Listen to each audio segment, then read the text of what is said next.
स्वागत है आपका इस channel world of fine learning के ऊपर। और आज हम जानने वाले हैं कि किस तरह इन बचे हुए 15 से 17 दिनों में हम अपने बीपीएससी की तैयारी को ख़त्म कर पाएं। किस तरह से, अगर अभी तक हमने कुछ नहीं पढ़ा है, बस थोड़ी बहुत जानकारी है, तो किस तरह हम एग्जाम रेडी हो पाए और क्या ये संभव है कि इन 15 दिनों में हम बीपीएससी निकालने के लायक हो जाएं। तो हाँ, मैं आपको बताऊंगा वो तरीके, मैं आपको बताऊंगा वो पढ़ाई के वो आखिरी नुस्खे कि किस तरह आप इस एग्जाम को निकाल सकते हैं। पर अगर यहाँ कोई ये सोच के आया है कि 15 दिनों की हमें कोई जादू की घुट्टी मिलने वाली है, तो वो बेटा अपना चद्दर ताने, रजाई ताने और जाके सो जाए। 15 दिनों में हम आग लगाने वाले हैं, हम दिन रात मेहनत करने वाले हैं। और अगर ये नौकरी चाहिए, अगर जिंदगी बदलनी है, तो यही 15 दिन है तुम्हारे पास, क्योंकि इसके बाद फिर अगला साल, और फिर नहीं तो फिर अगला साल। तो बस मेरा साथ दो, जैसा मैं कहूँ वो पढ़ो। जो तुमने पढ़ा है उसके रिवीजन पे भी हम आएंगे, सब हम पूरा करेंगे। इन्हीं 15 दिनों में हम बीपीएससी के प्रीलिम्स को निकालने लायक बनेंगे। पर मैं ये साफ कर दूं कि मैं इन 15 दिनों में तुम्हें पढ़ने के लिए बताऊंगा, मैं तुम्हें पढ़ाऊंगा। कोई यहाँ जादू होने वाली नहीं है। जो जादू के लिए 15 दिन वाले आए हैं वो प्लीज प्लीज चैनल छोड़े, घर पे आराम से बैठो, तुम्हारे लिए नहीं है। ये तो उन सूरवीरों के लिए है जो 15 दिनों को दिन और रात न समझेंगे, जो और कोई बात न समझेंगे। बीपीएससी एक युद्ध क्षेत्र है तुम्हारे लिए। इस दुश्मन की तुम्हें हर चाल पता होनी चाहिए।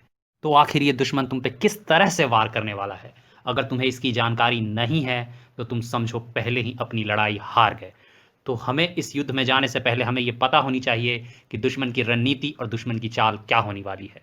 तो हमें जानना होगा आखिर बीपीएससी किस तरह के सवाल पूछता है, किन जगहों से सवाल पूछता है, और क्या वो जवाब देने लायक हैं, यानी क्या हम लड़ने के लायक हैं बीपीएससी से। अगर हम उस लायक नहीं हैं तो हम तैयारी करेंगे, हम खुद को और मजबूत बनाएंगे। जो हमारे कमज़ोर पक्ष हैं, जो हमारी कमज़ोरी है, हम उसे अपनी ताकत में बदलेंगे। हम यहाँ इसीलिए जुड़े हैं, हम यहाँ इसीलिए आए हैं। हाँ, हमें बीपीएससी को हराना है, हमें ये लड़ाई जीतनी है। तो आओ दोस्तों, शुरुआत में हम पहले जानते हैं कि बीपीएससी के सिलेबस के हिसाब से आखिर हमारी तैयारी क्या होनी चाहिए। अगर हम बीपीएससी के सिलेबस के हिसाब से पिछले साल के पूछे गए सवालों को देखें, तो हमें पता चलता है कि जनरल साइंस से पूछे गए थे करीब 24 सवाल। और ये 24 सवाल कोई बड़े मुश्किल वाले नहीं थे, वही जो तुमने 9th और 10th क्लास में पढ़ा, बस उसी को थोड़ा घुमा फिरा के पूछे। यानी ये दुश्मन के वो 24 सवाल थे जिसमें हम 2400 सैनिक को मार गिरा सकते हैं। पर अगर हमारा ध्यान भटका, एक भी सैनिक इसमें से चूका, तो कुछ ना कुछ हो सकता है इसमें हमें यहाँ नुकसान। चलो, एक दो सैनिक तो फिर भी माफ कर सकते हैं, पर यहाँ कम से कम 20 सैनिकों को तो मारना ही होगा। तो यहाँ रख लो जनरल साइंस में 20 नंबर अपने पक्के वाले। अगला जो खेल बीपीएससी ने खेला था वो था ज्योग्राफी में। ज्योग्राफी में लगभग 13 सवाल पूरे भारत से मिला जुला कर आए थे, और 7 सवाल सिर्फ बिहार ज्योग्राफी के। और दोस्तों, बिहार भी कोई भारत से बाहर नहीं है, तो ठीक से ज्योग्राफी समझ ले और थोड़ा अपने बिहार को ठीक से जान ले, तो इन 19 सवालों को तो ऐसे ही बना सकते थे। रह गया एक आध तो फिर भी माफ है, वो तो ऐसे भी निकल लेगा। तो यहाँ टोटल 20 थे, अगर कर सके समझ के तो कर देंगे, नहीं तो एक आध छोड़ा जा सकता है। आगे बढ़ते हैं संविधान पे। अब भारत के संविधान से पूछे गए थे पिछले साल 10 सवाल, और 3 सवाल पूछे गए थे बिहार के अपने कानून व्यवस्था, पॉलिसी, इन सब के ऊपर। क्या थोड़ा सा हमें नहीं पता है हमारा बिहार किस तरह से पॉलिसी पे जाता है? नहीं पता है तो मैं बताऊंगा दोस्तों इन्हीं 15 दिनों में, और तुम इसमें पूरे के पूरे लगभग तैयार होगे। एक क्वेश्चन नहीं छूटेगा इसमें। और अगर चलो बहुत घुमा के दे दिया और एक आध दो छूट भी गया, तो मान लो 13 की जगह अगर तुम कर भी लेते तो कितना, 11। यानी यहां भी हमने बीपीएससी के 11 सैनिकों को मार गिराया। अब हम बढ़ते हैं इकोनॉमी की तरफ, यानी अर्थव्यवस्था। तो भारत की अर्थव्यवस्था से लगभग मिला जुला के 11 सवाल थे, और बिहार की अर्थव्यवस्था से 2 सवाल।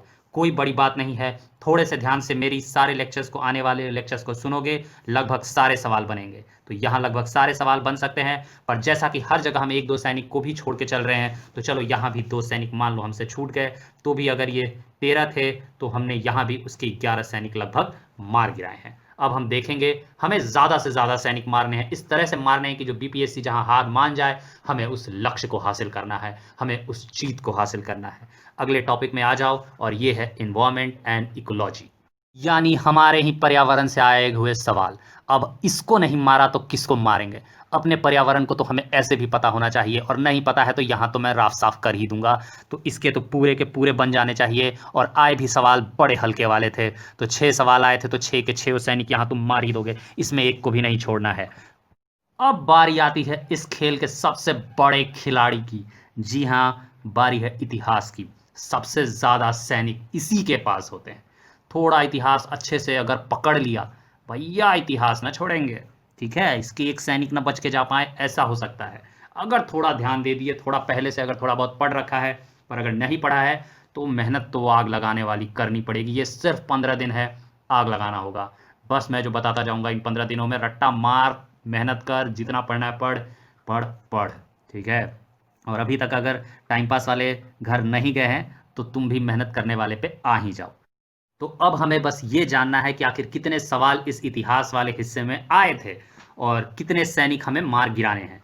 तो मान के चल लो कि जितने हैं सबको मार गिराने हैं। यहाँ पे 28 आए थे भारतीय इतिहास से और 9 आए थे लगभग बिहार के इतिहास से। यानी अगर इसके अधिकांश या सारे सैनिक किसी तरह मार गिराते हो तो समझ लो आधी जंग तो तुमने जीत ली, क्योंकि लगभग 37 सवाल तो इसी के हो जाते हैं सिर्फ इतिहास वाले हिस्से से। तो ये भैया बहुत ही बड़ा खिलाड़ी है, एकरा पटक के मारना है। अगर एक बार के लिए हम अपने आगे के दुश्मन को थोड़ा भूल भी जाए, बोले रुक जा जरा कितनों को मारा है ये तो देख लें, तो पता चलता है कि अगर हम सही सही हिसाब लगाएं तो हमने इसी जगह बीपीएससी को हरा दिया। अगर इतने में ही तुम जो मैंने बताया उसके हिसाब से तुमने पढ़ लिया और नंबर ले आए तो ये सबसे आसान वाला जो खेला है, इतने में ही तुम बीपीएससी को हरा चुके होगे। आगे की तो बात ही नहीं करनी है, आगे तो तुम्हारा बोनस और बेनिफिट होगा। तो पूछोगे ये हुआ कैसे? तो हुआ ऐसे कि जनरल साइंस में थे मान लो पिछले साल 24 और तुमने कर दिए थे 20, अगर पता होता। जियोग्राफी में थे 20, तुमने लगभग 19 तो बना ही दिया होता अगर मैंने बताया होता। पॉलिटी यानी भारतीय संविधान में थे 13, मैंने बताया होता 11 हो जाते। कम से कम कर तो सारे लोग ऐसा भी नहीं है। और इकोनॉमी यानी अर्थव्यवस्था में भी लगभग तुम 11 करके ही आते। पर्यावरण तो इतना आसान है कि अगर थोड़ा सा यहाँ ध्यान दे दोगे, थोड़ा सा भाई साहब, तो 6 के 6 रखे हुए हैं। और जो ये सबसे ताकतवर हिस्ट्री जो बैठा है, जो पिछले बार 37 आया था, अगर किसी कारण इस बार ऊपर नीचे आया, और पिछले बार का ही मान के चलो कि पिछले बार से ही अगर 37 होता और तुम 4 का जवाब कम देते, तब भी अभी तक जितने मैंने बताए हैं अगर तुम उतने में से उतना जवाब दे लिए तब भी तुम 100 नंबर ले आए। और अगर जनरल भी हो तो भी 100 में कट ऑफ पार है। लो और क्या चाहिए। उसके बाद आया ये करंट अफेयर्स, फिर आया बिहार का करंट अफेयर्स, और फिर आता है तुम्हारा कुछ मैथ वाला सवाल। भाई साहब पिछले बार बिहार का और जनरल करंट अफेयर ले तो 27 सवाल आए थे। अरे इतना सारा वेबसाइट है, इतना कंटेंट है, थोड़ा बहुत इन्हें उन्हें देख लोगे, हम बता देंगे कहाँ से देखना है, क्या देखना है, और शायद हम ही बता भी दे क्या पढ़ना है। तो इन 15 दिनों में तुम चलो 27 में से तुम 15 ही जवाब दिए, क्योंकि करंट अफेयर्स इतना होता है कि थोड़ा बहुत तो तुमको ऐसे ही पता होगा और सब जान पाना संभव नहीं। तो भी तुम बेनिफिट में 100 के ऊपर 115 ले आए। और मैथ में जो 10 में सवाल आता है, चलो तुम 5 ही बनाए, थोड़ा तुक्का ही लगा के बनाए, तो भी तुम 120 नंबर ले आते हो, जो कि गारंटी है। अब गारंटी इससे ज्यादा नहीं है, ये गारंटी है। तो भैया ये बस खेल है बीपीएससी का। इन 15 दिनों में इन्हीं में आग लगाना है। शुरुआत हम करेंगे ज्योग्राफी के साथ, क्योंकि पिछली बार ज्योग्राफी से 19 सवाल आया था। हम तेजी से ज्योग्राफी 1 से 2 दिन में खत्म कर देंगे। थोड़ा जान लगाना है तुम लोगों को भी। तो इसके बाद हम कुछ टॉपिक ज्योग्राफी का अभी बताएंगे, ध्यान से सुनना। अब कल से एकदम समय पे यहाँ पहुंच जाना, एकदम समय पे जब वीडियो डले शुरू हो जाना इसको देखना। और भाई पूरा दम लगाना है, पूरा जान लगाना है। इन 15 दिनों में जिंदगी बदल लो या रहने दो। अब चुनना तुमको है, 15 दिन का मेहनत या फिर अगला साल फिर वही खींचा तानी धीमा धामी, क्या करोगे। इन 15 दिनों में भाई तुमको अब आग लगाना है। हम यहाँ आग लगे हुए बैठे होंगे, तुम उस आग को ले लो और अपने अंदर जला लो, मेहनत कर लो ये 15 दिन या फिर अगला साल और फिर अगला साल। तो चैनल को कर लो लाइक शेयर और सब्सक्राइब करके वो घंटी दबा देना, ताकि वीडियो आए और पता चल जाए और तुम तैयारी में लग जाओ। बस तुमको इतना करना है कि जो बताएं वो पढ़ जाना है। जो बताए 4 बार 5 बार उसको 4 बार 5 बार पढ़ना है। कोई ना कोई किताब होगा ही, चाहे लूसेंट हो चाहे कोई हो, बिहार के ऊपर कोई ना कोई किताब होगा ही, उसमें से जो बताएंगे वो पढ़ना है। हम जो यहाँ पढ़ाएंगे उसको 2 बार 3 बार सुनना है। अब बस ध्यान यहाँ पूरा रखना है। एग्जाम के लिए खुद को तैयार पाओगे, खुद को बदला हुआ पाओगे और पूरा एकदम चकाचक एग्जाम रेडी। तो आओ बिना समय बर्बाद किए हुए आज ही का टॉपिक शुभारंभ किया जाए। कल का क्या इंतजार करें, आज ही से ज्योग्राफी थोड़ा बहुत हम बता देते हैं और यहाँ से हमारा शुरू होगा ज्योग्राफी का। 1 से 2 दिन में वो भी खत्म होगा, फिर जल्दी हिस्ट्री पे आएंगे, फिर जल्दी साइंस एंड टेक, अब बाकी सब इसी तरह 15 दिन में पूरा बीपीएससी खत्म। परीक्षा में जाओगे, एक एक सवाल का जवाब लगभग तुमको आता होगा। बाकी तुम्हारा यहाँ पे कितना दिमाग खोल के सुनोगे, वहाँ कितना दिमाग खोल के लिखोगे, इस पे निर्भर करता है। तो यहाँ दिमाग खोल के रखो, ताकि वहाँ दिमाग जब बारी आए तो तुम्हारा दिमाग खुला रहे। हाँ एक बात और, ये 120 नंबर जो तुम्हारा आएगा ये तो पक्का बताए थे। अब बाकी जो 30 नंबर रह गया उसको भी छोड़ के नहीं आना है। बीपीएससी नेगेटिव नहीं करता है, बीपीएससी माइनस में नहीं काटता है। तो हर सवाल पे जो नहीं भी आता है टिक तो मार के ही आना है। अगर तुम 30 में से 5-6 भी और गलती से सही कर दिए और इधर उधर कहीं 2-3 गलत हो गया, सब मैनेज हो जाएगा, एकदम बीपीएससी क्लियर होगा, कोई नहीं रोकेगा। तो चला जाए इसी के साथ अपना नया टॉपिक ज्योग्राफी, उससे शुरुआत किया जाए और आइए शुरू करते हैं। सबसे पहले सोलर सिस्टम से शुरू करते हैं और फटाफट शुरू करेंगे। मैं बस पॉइंट्स बताता जाऊंगा, एकदम सुनते जाना है और तेज़ी से आगे बढ़ते जाना है। तो यूनिवर्स में अगर अभी कुछ जानने लायक है तो बस इतना जान लो कि कॉस्मोलॉजी जो शब्द है वो यूनिवर्स के लिए इस्तेमाल होता है, और कॉस्मोलॉजी को अगर तोड़े तो कॉस्मोस मतलब ब्रह्मांड और लोगोस मतलब विज्ञान। तो जो ब्रह्मांड के बारे में जो विज्ञान बताए उसे ही कॉस्मोलॉजी कहते हैं। तो ब्रह्मांड के अध्ययन को कॉस्मोलॉजी कहा जाता है। अब हम गैलेक्सीज़ के बारे में जानेंगे, यानी आकाशगंगा जिसे कहते हैं। इसमें अरबों खरबों तारे हो सकते हैं एक आकाशगंगा में। हम जिस आकाशगंगा में रहते हैं उसका नाम मिल्की वे है, ये सबको ध्यान होना चाहिए। और जो हमारे मिल्की वे गैलेक्सी के सबसे करीब है उसका नाम है एंड्रोमेडा। एंड्रोमेडा गैलेक्सी यानी एंड्रोमेडा आकाशगंगा हमारी मिल्की वे आकाशगंगा के सबसे करीब है। ब्रह्मांड की रचना कैसे हुई, तो माना जाता है कि ब्रह्मांड की रचना एक बिग बैंग थ्योरी जिसे जॉर्ज लेमेत्रे ने दिया था। उन्होंने अपने रिसर्च में पाया कि ये घटना आज से 115 अरब वर्ष पहले यानी लगभग 15 मिलियन ईयर्स पहले घटी थी। और तब से हमारी जो गैलेक्सी है ये बढ़ती चली जा रही है। हमारी गैलेक्सी के साथ यानी हमारी आकाशगंगा के साथ जो ब्रह्मांड है उसका भी विकास होता जा रहा है, ये और फैल रहा है, ये समय के साथ और बड़ा होता जा रहा है। तो ये जानकारी थी बिग बैंग थ्योरी के बारे में जिसे जॉर्ज लेमेत्रे ने दिया था। अब हम थोड़ा बहुत जानेंगे तारों के बारे में, यानी स्टार्स के बारे में। स्टार्स जहाँ बनते हैं यानी आकाश में यानी ब्रह्मांड में जहाँ तारे बनते हैं उस जगह को नेब्यूला कहते हैं। और वो जगह एक गैस का जायंट गोला, बहुत बड़ा मान लो विशाल ब्रह्मांडीय गोला होता है जहाँ अलग अलग गैसेस खासतौर पे हाइड्रोजन और हीलियम से मिलकर बना होता है। तो जाहिर सी बात है उस बड़े से नेब्यूला में हीलियम और हाइड्रोजन का अत्यधिक भंडार होगा, पर सिर्फ वही नहीं, अन्य तरह के भी गैसेस वहाँ हैं, प्रचुर मात्रा में है, बहुत हैं। और ये तारों की रचना में मददगार होते हैं और इस जगह को नेब्यूला कहते हैं जहाँ तारे जन्म लेते हैं। अब जानते ही हो कि तारे खुद अपनी रोशनी पैदा करते हैं, और हमारे जो अपने तारे यानी सूरज के बाद जो अगला कोई तारा धरती के सबसे करीब है तो वो है प्रॉक्सिमा सेंचुरी, पर उसके भी प्रकाश को धरती तक पहुंचने में लगभग 4 साल 4 महीने लग जाते हैं, यानी 4.3 ईयर्स अगर तुम एकदम पॉइंट में लेके चलना चाहो। अब हम जानेंगे अपने ही सौरमंडल के बारे में यानी सोलर सिस्टम के बारे में कुछ बातें जो सवाल के तौर पे आ सकते हैं। ध्यान रहे ये 15 दिन वाली जंग है, युद्ध है। इसमें मैं तुम्हें ग्रहों के नाम नहीं बताने बैठूंगा, ये तो तुमने पहले पढ़ा होगा, इसकी मैं उम्मीद करता हूँ, मैं आशा करता हूँ। और कम से कम ये छोटी छोटी चीज़ें तुम यहाँ पढ़ के ही आए होगे, तभी ये फ़ायदेमंद ज़्यादा होगा। अन्यथा ऐसे भी तुम कुछ सीख के ही जाओगे, बेहतर ही एग्जाम में करोगे, पर कम से कम ये छोटी छोटी चीज़ें जैसे ग्रहों के नाम हो गए ये सब तुम्हें पहले से कम पता होने चाहिए। हमारे जो ग्रह हैं जो सूर्य का चक्कर काटते हैं ये गोलाकार आकृति में नहीं काटते हैं, बल्कि इनका रास्ता हल्का फैला हुआ होता है जिसे एलिप्टिकल भी कहते हैं, यानी कि दीर्घवृत्ताकार आकार में ये चक्कर काटते हैं सूर्य के। कौन काटते हैं? धरती और अन्य ग्रह सूर्य के चक्कर काटते हैं इलेप्टिकल पाथ में, जिसे हिंदी में दीर्घवृत्ताकार भी कहते हैं। सबसे करीब जो ग्रह है वो है मरकरी और जो सबसे दूर ग्रह है वो है नेपट्यून। नेपट्यून इसलिए है क्योंकि ये तो अब तक तुम्हें पता होना चाहिए कि जो प्लूटो है वो ग्रहों की गिनती से, ग्रहों के भाईचारे वाले संबंध से बाहर हो चुका है, अब उसे एक सैटेलाइट के तौर पे माना जाता है। अगर हम तमाम ग्रह और सूर्य को एक साथ लेके अगर उनका वज़न करें तो लगभग 99.9% तो वज़न सिर्फ सूर्य का हो जाता है, यानी इतनी जगह तो सिर्फ सूरज ही ले लेगी, 99.9%। प्लूटो को एक ड्वार्फ प्लैनेट यानी क्षुद्र ग्रह के तौर पे जाना जाता है। अब सूरज का जो कुल व्यास है वो लगभग 14 लाख किलोमीटर है, व्यास होता है डायामीटर।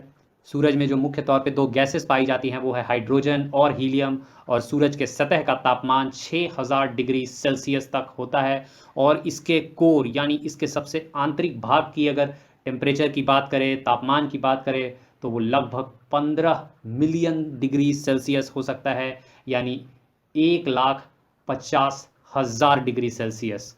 सूरज का जो बाहरी हिस्सा है उसे हम कोरोना कहते हैं।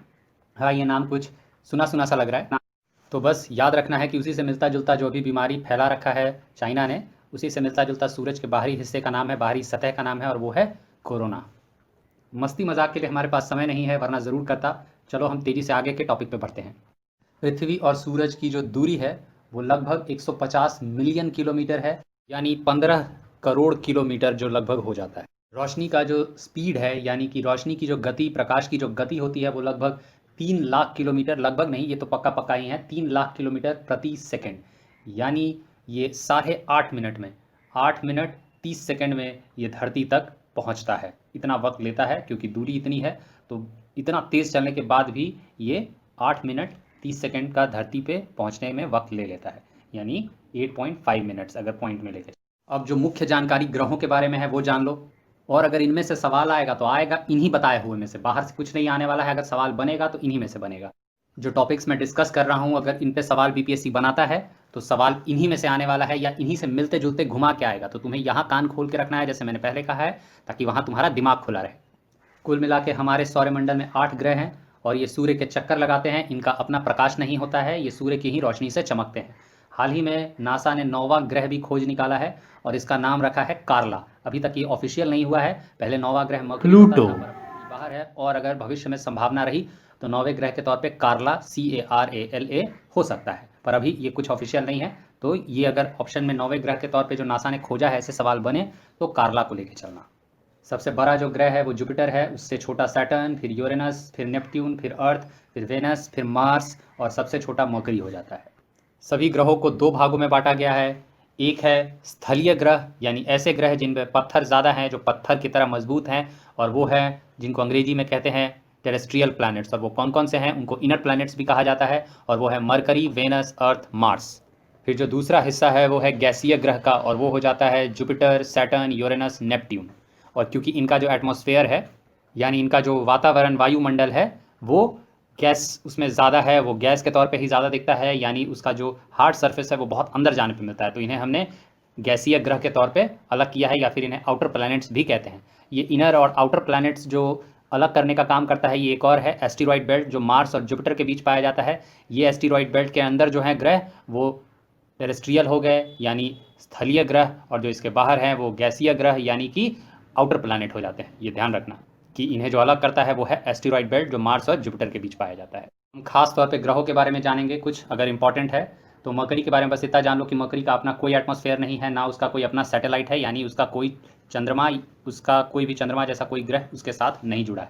वीनस को इवनिंग स्टार और मॉर्निंग स्टार भी कहते हैं, यानी ये शाम के समय भी दिखता है, सुबह के समय में भी दिखता है। और इसको व्हील्ड प्लैनेट, यानी ऐसा प्लैनेट, ऐसा ग्रह जिसने पर्दे लगा रखे हैं, वैसे भी कहते हैं। क्यों? क्योंकि इसका जो एटमॉस्फेयर है, इसका जो वातावरण है, वो इतना घना है कि इसके ज़मीन पे सीधे सीधे देख पाना संभव नहीं है। बेहद घना एटमॉस्फेयर है इसका, और इसके एटमॉस्फेयर में जो सबसे अधिक मात्रा में जो गैस पाई जाती है वो है कार्बन डाइऑक्साइड। इसे धरती की जुड़वा बहन भी कहते हैं, क्योंकि ये लगभग धरती के जितना बड़ा ही है, मिलता जुलता शेप और साइज़ है। पर जीवन के मामले में देख लो भाई, वहाँ जी ना पाओगे, यहाँ तुम मज़े में जी रहे हो। चलो एग्ज़ाम पे ध्यान दो। अब धरती पे आते हैं, अपनी प्यारी धरती, जो कि तीसरे नंबर पे है, और ये इनर प्लैनेट्स में, यानी कि पत्थरीय, यानी कि स्थलीय ग्रहों में सबसे बड़ा है। इनर प्लैनेट्स में ये सबसे बड़ा है, ठीक है। और ये 23.5 डिग्री अपने एक्सिस पे झुका हुआ है। सब जानते हैं कि जो धरती है वो 23 डिग्री झुका हुआ है। इसको जलीय ग्रह, यानी वाटरी प्लैनेट या ब्लू प्लैनेट भी कहा जाता है। क्यों? क्योंकि इस पे जीवन है, और सबसे अधिक मात्रा में इस पे क्या है, तो इस पे है जल, जो कि आकाश से देखने में ब्लू कलर का दिखता है, ठीक है। और इसी कारण इसे ब्लू प्लैनेट भी कहा जाता है। नीला ग्रह। ब्रह्मांड में बहुत से ग्रहों के बारे में वैज्ञानिकों ने पढ़ा है, जानने की कोशिश की है, पर अगर किसी पे अभी जीवन संभव हो पाया है और किसी पे जीवन का पता है, तो वो है सिर्फ हमारा ही ग्रह।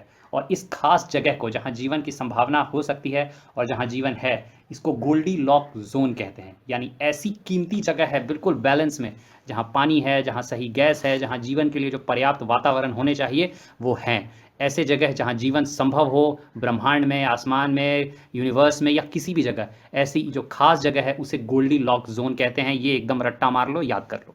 धरती पे जो मुख्य गैसेस जो पाई जाती हैं वो है कार्बन डाइऑक्साइड, क्योंकि इसके बिना पौधे नहीं होंगे, पर ये इतनी ही मात्रा में है जितने मात्रा में धरती पे जीवन संभव हो पाए।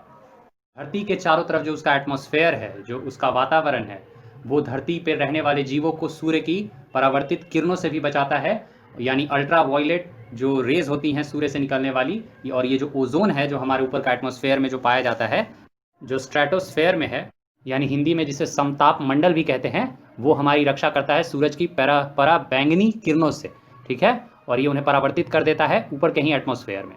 अब जब धरती के बारे में पढ़ा है तो उसके चांद के बारे में भी जान लेंगे। तो चांद धरती का एक उपग्रह है, और तो ये जो चांद धरती का सैटेलाइट है, चांद का जो व्यास होता है वो है लगभग 3475 किलोमीटर, यानी जो डायामीटर है वो है 3475 किलोमीटर, और जो चांद की परिधि होती है, यानी जो चांद का जो सर्कमफ्रेंस होता है वो है 10,864 किलोमीटर, यानी 10,864 किलोमीटर। और वो एलिप्टिकल फॉर्म में धरती के चक्कर काटता है, यानी दीर्घ गोलाकार में धरती के चक्कर काटता है। जब धरती से चांद सबसे दूर होता है उस स्थिति को एपोजी कहते हैं, यानी परिकाष्ठा कहते हैं, और वो दूरी है 4,06,000 किलोमीटर। फिर जब चांद जब धरती के सबसे करीब होता है उसे हम पेरिजी कहते हैं, यानी भू समीपक, और ये है 3,64,000 किलोमीटर, 3,64,000। चांद को अपनी ही धुरी पे घूमने में 27 दिन 7 घंटे और 43 मिनट का समय लग जाता है, और अगर धरती के चारों तरफ घूमने की बात करें तो लगभग 29 दिन 12 घंटे 44 मिनट का समय धरती के चक्कर काटने में चांद को लगता है। ठीक है, इसको सिंडोनिक मंथ भी कहते हैं, यानी धर्म सभा महीना जिसे कहते हैं, ये वो समय हो गया। धरती से हम चांद का सिर्फ 59% भाग ही देख सकते हैं, यानी 59% भाग ही हम धरती से चांद का देख सकते हैं। बाकी भाग हम अपने जीवन में कभी भी धरती पर रहते हुए तो बिल्कुल नहीं देख सकते। चांद के ऊपर जो सबसे ऊंचा पहाड़ है उसका नाम है ली बुइटी माउंटेन, और ये है 10,660 मीटर की ऊंचाई तक, यानी माउंट एवरेस्ट से भी ऊंचा है। चांद में जिधर सूर्य की रोशनी है उधर दिन का तापमान लगभग 100 डिग्री सेल्सियस तक जा सकता है, और जिधर अंधेरा है उससे उधर -180 डिग्री सेल्सियस तक तापमान गिर सकता है, यानी अत्यधिक टेम्परेचर में वेरिएशन है, बदलाव है, जो कि जीवन के लिए एकदम असंभव स्थिति बना के रखता है। तो अगर कल को मनुष्य जीवन वहाँ बसाएगा भी तो ऐसी जगह पे बसाएगा जहाँ अंधेरा और रोशनी का एक मिलाप सा हो रहा है, यानी एक बैलेंस वाली जगह पे। इसीलिए कहा जाता है कि वैज्ञानिक जो चांद का जो पोल वाला हिस्सा है वहाँ बसने की कोशिश पहले करेंगे, क्योंकि वहाँ ज़्यादा बैलेंस्ड स्थिति बन सकती है। जो चंद्रमा के वर्णन की विद्या है उसे सेलेनोलॉजी कहते हैं, और हिंदी में इसे चंद्रमा के वर्णन की विद्या ही कहते हैं। चांद को फॉसिल प्लैनेट यानी जीवाश्म ग्रह भी कहते हैं, क्योंकि अभी भी जो स्थिति है चांद पे, वहाँ कुछ भी जो पाया जाता है वो अपने प्योर फॉर्म में एक तरह से है। तो वहाँ रिसर्च के लिए बहुत सी संभावनाएं हैं। तो वहाँ कोई भी सबूत, किसी भी तरह का रिसर्च, बहुत ब्रह्मांड की उत्पत्ति को लेकर बहुत अच्छे रिजल्ट वहाँ मिलने की संभावनाएं होती हैं। तो यहाँ फॉसिल प्लैनेट इसीलिए कहते हैं क्योंकि वहाँ जो सबूत है अभी भी प्रॉपरली शायद दफन है, जिन्हें ज़्यादा डिस्टर्ब या जिन्हें ज़्यादा इधर उधर हिलाया नहीं गया है, क्योंकि जाहिर सी बात है हम इंसान ज़्यादा तबाही अभी वहाँ मचाए नहीं है। जहाँ हम होते हैं तबाही तो वहीं होता है। अब मार्स के बारे में जानेंगे। मार्स को रेड प्लैनेट भी कहते हैं, ये तो सब जानते हो, लाल ग्रह, और इसके 2 चांद है, फोबियस और डेमोस, फोबीस और डेमोस। जुपिटर हमारे सौरमंडल का सबसे बड़ा ग्रह है और इसका टेम्परेचर -148 डिग्री सेल्सियस तक जाता है, बहुत ठंड है यहाँ। लार्जेस्ट सैटेलाइट जो इसका है, जो अभी तक हमें पता चला है, वो है गैनीमेडा। सैटर्न दूसरा सबसे बड़ा ग्रह है और इसके चारों तरफ जो फेमस रिंग है, जो छल्ला सा जो दिखता है, उसके लिए बेहद प्रचलित है, और ये छल्ले असल में बर्फ़ और पत्थरों के टुकड़े से बने होते हैं। टाइटन इसका सबसे बड़ा चंद्रमा है। यूरेनस जो है ये लगभग धरती से 4 गुना बड़ा है और ये ग्रीन कलर का दिखता है। क्यों ग्रीन दिखता है? क्योंकि इस ग्रह पे मीथेन की मात्रा अत्यधिक मात्रा में, यहाँ मीथेन के समंदर हैं। गैस इतनी ठंड है कि यहाँ गैस पानी की तरफ बह रहा होता है, तो यहाँ मीथेन का मान लो समंदर सा है। इसकी खोज 1781 में विलियम हर्सल ने की थी, और ये हमारे ब्रह्मांड का इकलौता, ब्रह्मांड नहीं, हमारे सोलर सिस्टम, हमारे सौरमंडल का इकलौता ग्रह जो बाकी ग्रहों से उल्टा घूमता है। यानी बाकी सारे ग्रह वेस्ट टू ईस्ट घूमते हैं, यानी पश्चिम से पूर्व की ओर घूमते हैं, जिससे कि सूरज हमें पूर्व की ओर से दिखना शुरू होता है। पर ये ग्रह जो है ये पूर्व से पश्चिम की ओर घूमता है, यानी इस ग्रह पे जाओगे तो तुम्हें सूरज पश्चिम की ओर से उगता दिखेगा और पूर्व की ओर डूबता दिखेगा। इसका जो ध्रुव है, यूरेनस का जो ध्रुव है, ये इतना झुका हुआ है कि ये मानो बिल्कुल इक्वेटर की जगह अपने आ गया है, और ये बिल्कुल लेटा हुआ है, इसीलिए इसे एक प्लैनेट ऑफ द साइड यानी किनारे वाला प्लैनेट भी कहते हैं। और ये बिल्कुल इसका ध्रुव झुका हुआ है, बिल्कुल गिरा, और ये बड़े अजीब तरीके से घूमता है। हमारा अगला ग्रह नेपट्यून है, और नेपट्यून 8वें नंबर पे आता है। ये यूरेनस से मिलता जुलता है टेम्परेचर के मामले में भी और बाकी चीज़ों में भी। इसके चारों तरफ मीथेन के रिंग है। यूरेनस के चारों तरफ भी हाँ नेपट्यून की तरह ही तुम्हें छल्ला दिखेगा, पर ये छल्ला गैस से बना है, और गैस भी जो बर्फ़ की तरह जमा हुआ है, और वो बना है मीथेन का। प्लूटो तो अब ग्रह रहा नहीं है, पर आखिर इसे ग्रह रखा कौन था और फिर किसने इसे ग्रह की कैटेगरी से बाहर निकाल दिया? चल निकल यहाँ से। तो ये काम था इंटरनेशनल एस्ट्रोनॉमिकल यूनियन का, जिसे IAU भी शॉर्ट में कहते हैं, और ये एक प्रीमियर यानी बेहद मान्यता प्राप्त साइंस के विज्ञान के क्षेत्र में एक रिसर्च इंस्टीट्यूट है और ये ग्रहों के नाम वगैरह तय करता है, कौन ग्रह का क्या डेफिनेशन होगा, ग्रहों का क्या डेफिनेशन होगा, बाकी जो ब्रह्मांड में जो भी ऑब्जेक्ट्स पाए जाते हैं उनका क्या डेफिनेशन होगा, उसके बारे में अगर कोई तय करता है तो वो ये जो ऑर्गेनाइजेशन है जिसका नाम है इंटरनेशनल एस्ट्रोनॉमिकल यूनियन IAU, ये तय करता है। और 24 अगस्त 2006 को इसने प्लूटो को बोला चल निकल, पहली फुर्सत में निकल ले, और इसे प्लूटो को ग्रह के नाम से बाहर कर दिया। अब हम अपने सौरमंडल में अपने ग्रह, चांद और सूरज के अलावा भी जो ऑब्जेक्ट्स यानी जो वस्तुएं पाई जाती हैं उनके बारे में जानेंगे। और उनमें से एक सबसे खास है जो एस्टेरॉइड्स हैं, एस्टेरॉइड बेल्ट भी है, ठीक है, जो मार्स और जुपिटर के बीच पाया जाता है। इन्हें माइनर यानी छोटा यानी तुच्छ ग्रह भी कहा जाता है। ऐसे होंगे जो शायद ग्रह बनने की रास्ते में होंगे पर वो बन ना पाए, कुछ ऐसे होंगे जो शायद कभी ग्रह रहे हों पर इतना भयावह ये जो हमारा जो ब्रह्मांड बना ये इतना विचलित करने वाला था उस समय जब इसकी रचना हो रही थी, सब कुछ यहाँ वहाँ एक दूसरे से टकरा रहे थे, तो बहुत से ग्रह टूट गए हों, ऐसी कोई घटना उनके साथ हुई हो जिसने उसे छद विछद कर दिया। तो इस कारण से हो सकता है ये एस्टेरॉइड बेल्ट में गुरुत्वाकर्षण, सूर्य के गुरुत्वाकर्षण, जुपिटर के गुरुत्वाकर्षण में इस तरह से फंसे और वो वहाँ फंसे रह गए। तो ये काफ़ी बड़े बड़े बोल्डर होते हैं, ठीक है। फोटो में ऐसा लगता है कि ये बेहद करीब करीब होंगे पर ब्रह्मांड बहुत बड़ा है और स्पेस में तो अंदाज़ा ही नहीं लगा सकते। इनके बीच लाखों लाखों किलोमीटर का जो डिस्टेंस है, जो दूरी है, वो होता है एक एस्टेरॉइड से दूसरे एस्टेरॉइड के बीच। वैज्ञानिकों ने अभी तक लगभग 5000 एस्टेरॉइड्स को आइडेंटिफाई कर लिया है। आइडेंटिफाई करने का ये मतलब होता है हमने उनका नामकरण कर लिया, हमने उनका नाप जोख कर लिया है, साइज़ वगैरह, उनके थोड़े बहुत जियोग्राफी यानी थोड़ा जो उनका भूस्थलीय जो मैप है वो सब बना लिया है। तो इस तरह से जब हम समझ लेते हैं तो उसको हम रिकॉग्नाइज्ड एस्टेरॉइड के तौर पे जानते हैं और ऐसे लगभग 5000 से अधिक एस्टेरॉइड्स हमने रिकॉग्नाइज कर लिए हैं। सभी एस्टेरॉइड अपने एक्सिस पे 5 से 20 घंटे यानी अपनी ही धुरी पे 5 से 20 घंटे में चक्कर लगा लेते हैं। अलग अलग एस्टेरॉइड है, किसी का कुछ स्पीड है, किसी का कुछ स्पीड है, तो कोई 5 घंटे में तो कोई 20 घंटे में भी घूमता है अपनी धुरी के ऊपर। कुछ एस्टेरॉइड्स तो ऐसे भी हैं जिसके अपने सैटेलाइट हैं, यानी उस एस्टेरॉइड ने एक छोटे से पत्थर के टुकड़े को भी फंसा रखा है जो उसका चक्कर काट रहा है इस गुरुत्वाकर्षण के खेल से। तो ग्रेविटी गजब का खेल है ब्रह्मांड में, ठीक है। इसके ऊपर भी जानेंगे हम आगे, अगर ग्रेविटी पढ़ना है, इस तरह से देखना है, ऐसे तो फिजिक्स का हिस्सा है वो जब मैं बताऊंगा तो ग्रेविटी के ऊपर कुछ इंपॉर्टेंट पॉइंट्स मैं ज़रूर बताऊंगा, पर फिलहाल समझ लो कि ब्रह्मांड में ये ग्रेविटी एक बहुत बड़ा खेल है। अब हम जानेंगे मीटियोर्स और मीटियोराइट्स के बारे में। इन्हें शूटिंग स्टार यानी रात को जो चमकता और टूटता तारा जो देखते हो वही है ये वाले। मीटियोर जो होता है वो असल में जो रात को तुम टूटते तारे देखते हो वही हैं। वो धरती के सौरमंडल में घुसते हैं पर सौरमंडल की गर्मी से रगड़ खाने के कारण वो सौरमंडल में ही जल जाते हैं। तो कई बार तुम चमकते हुए इन तारों को देखोगे, चमकते हुए बेहद चमकते हैं कई बार ये सौरमंडल में, तो ये अगर आसमान में ही ख़त्म हो गए तो ये मीटियोर कहलाएंगे। पर कई ऐसे भी बड़े टुकड़े होते हैं जो धरती तक पहुंचने में सफल हो जाते हैं, यानी धरती तक ये बिना जले पूरी तरह से पहुंच पाते हैं और उन टुकड़ों को हम मीटियोराइट कहते हैं। ऐसे ही किसी मीटियोराइट ने धरती से डायनासोर्स को ख़त्म किया था, जो धरती तक बहुत बड़ा टुकड़ा होगा और वो धरती तक पहुंच पाने में सफल रहा होगा। ये मीटियोराइट किसी न किसी एस्टेरॉइड के ही टुकड़े होते हैं जो आपस में टकराने से टूट जाते हैं, उस तरह के बन जाते हैं। तो कोई कभी बड़ा एस्टेरॉइड का हिस्सा या शायद कोई बहुत बड़ा एस्टेरॉइड ही धरती की ओर बढ़ा हो, जो धरती से टकराया हो और पूरे डायनासोर प्रजाति का धरती पर उसने अंत के लिए अपने आप को एक तरह से जिम्मेदार बनाया। अब हम जानेंगे कॉमेट के बारे में। कॉमेट को विजिटर्स भी कहते हैं, यानी आगंतुक, जो कि सोलर सिस्टम में हमारे एक तय समय के बाद घूमने आते हैं। मान लो इस तरह से उनका समय होता है, कोई 175 साल पे आता है, कोई कुछ समय पे आता है, कोई 75 साल आता है, कोई हर 20 से 25 साल पे आता है। तो ऐसे बहुत से कॉमेट्स हैं जो हमारे सौरमंडल में, हमारे जो धरती के आसपास के हिस्से में कई बार दिखते हैं, ठीक है। तो कॉमेट को इसीलिए आगंतुक, विजिटर के तौर पर भी जानते हैं।